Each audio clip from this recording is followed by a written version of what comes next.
So what did you think about One Piece? So One Piece, yeah, yeah. So with One Piece, I thought I pretty much agree with your take. I thought that it was very entertaining. Like you, I was very entertained by this episode, and like I think I even said last week with the penultimate, and now with this finale, I want season 2 like now because I'm just so.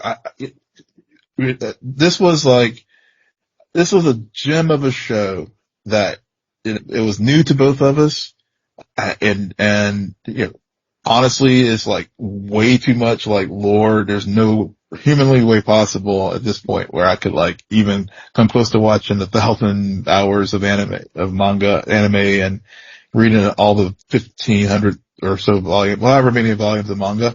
So I'm truly like just taking it as it comes, but introducing a new show for me like this, I was thoroughly entertained overall, start to finish. Only episode where I had any kind of moments where I was, was really the fourth one, and I thought this was a very safe and predictable, and like you said, had some nice surprising moments, and can't wait for season 2, which I was reading an article today where I think they're trying to get Jamie Lee Curtis to come and play a character on the show.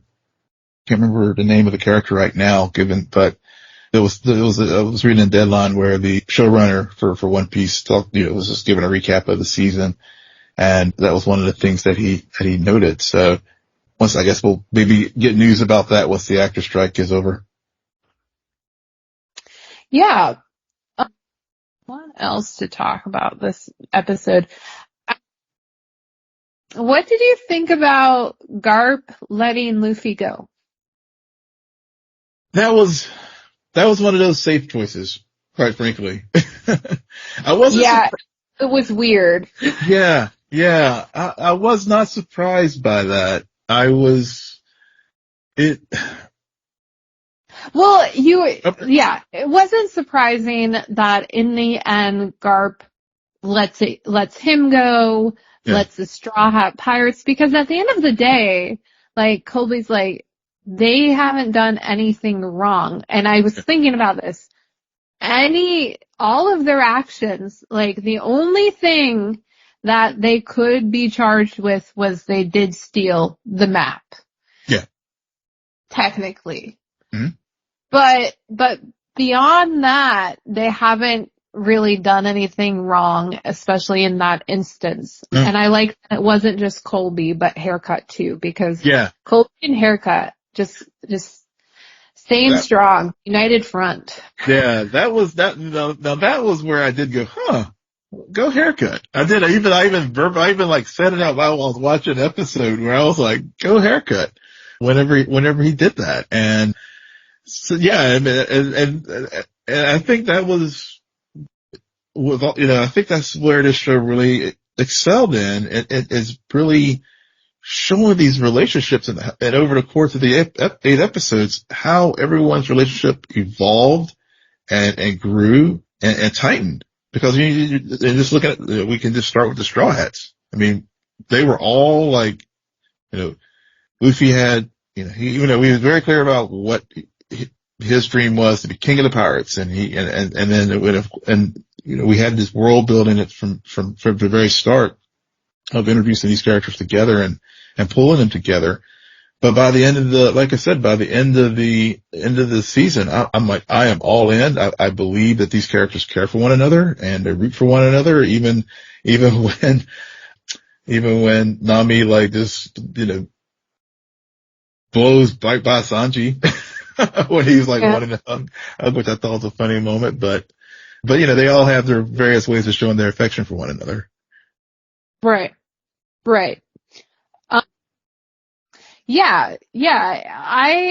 I like that it wasn't just the Straw Hats. I was surprised by how much time we spent with the Marines throughout the entire season. I was surprised, of course, by the grandfather twist with Garp, and now we're getting Garp as the mentor he gets to be who Mm-hmm. he's wanted to be for Luffy, for Yep. Colby, and Haircut. Yep. And now we got to tease Shanks is still around. Shanks is Yeah. still around, kicking and doing something. He doesn't have that arm. So there's still more there. I like how there's more present day story to tell with him, his crew. I think we saw Yusuf's father. I'm not sure, but there's still a whole background, and also beyond that, it's like these connections. Like Mihawk clearly knows Shanks. Yeah. What's that history about? Yeah. And I like how you're even given more insight to why Mihawk didn't follow through with taking Luffy to his grandfather with one interaction. So I think along the way, there were a few like, well, why didn't that character do this? What's going on here? But this finale kind of tied up a bunch of loose ends, and then also reminded us that there are plenty loose ends still out there, because I was surprised when Buggy looks up and he sees Adeline. We haven't seen her in a long time. Yeah, I was surprised by that too. I was like, oh, she's back. Oh, I see. Yeah. Oh, that was another one of those moments. We know, like, Buggy is totally after Luffy, but Adeline, her and Colby, Colby's gonna take her down, and that'll be so entertaining to watch. That will be very entertaining to watch.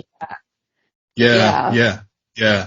I mean, but this and too, like, how this episode started, of course, where, we get, more backstory as far as young Nami and, her captivity in the map room and Arlong. I mean, again, another stellar performance this episode by the actor who plays Arlong. I mean, but also like Arlong and Luffy's final confrontation, because, Luffy, seeing Luffy realizing that I can't like physically take this guy out. But then Luffy, like, being able to literally bring the house down on him and both figuratively and literally was a very satisfying conclusion to that arc, especially given what all we've seen with the village and the villagers also realizing what, they're learning what Nami did for them and it all ready to fight her and fight Arlong and the fishermen. I mean, those were all, again, just how all these stories like become intertwined and it really becomes like it really builds that world out, and you just, you feel lived in with these characters. Yeah, it feels lived in, and it feels like I really appreciate the idea and the concept of we're just getting started. Mm-hmm. It's only just beginning. I think that's a really hard thing, honestly, to make feel like a genuine message.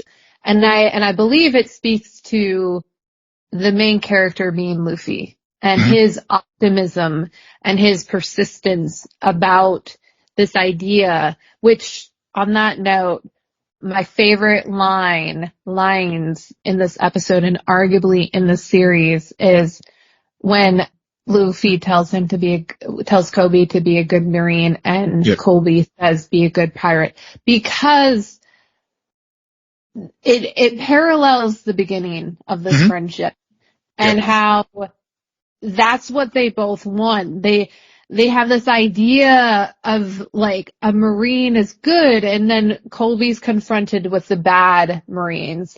And then Luffy also is always being told, and we later find out, especially by his grandfather, that pirates are always bad. Like, why would you want to be them?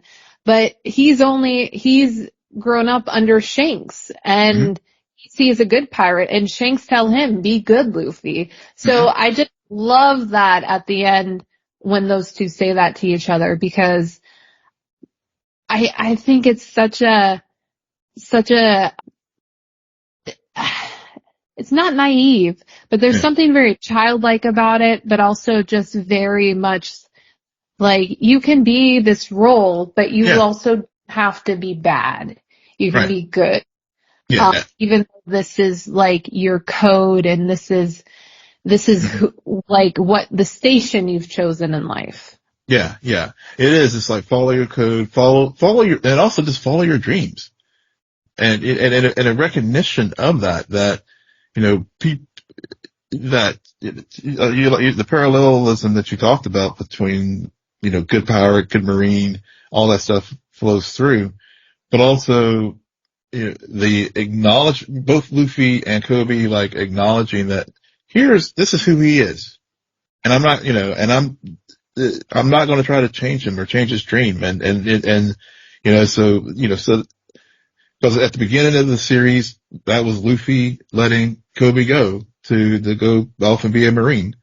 And then we see the bookend on the back end with Kobe showing, coming back to Luffy with the poster, the Wano poster, Yep. and with the highest bounty in the East, you know, so, you know, what I thought was this perfect symmetry with their story and stuff, and really, just like you said, it really hits on that thematic thread that they've had throughout this series. Yeah. Yeah. I think that they've managed to do with Luffy what I was really not expecting them to be able to do, but take the main character's perspective on the world Mm, and use it to build the show's overall viewpoint. mm, And by having them encounter characters with different perspectives, but because of him or them, be able to shift it and be able to make them see the world through their eyes and have this belief in themselves. And it's really well done with that. I'm surprised by how much I like Luffy and yeah. how much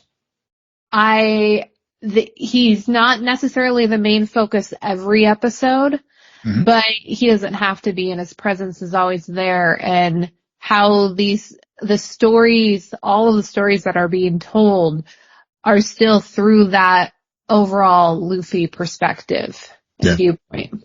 Yeah. Yeah.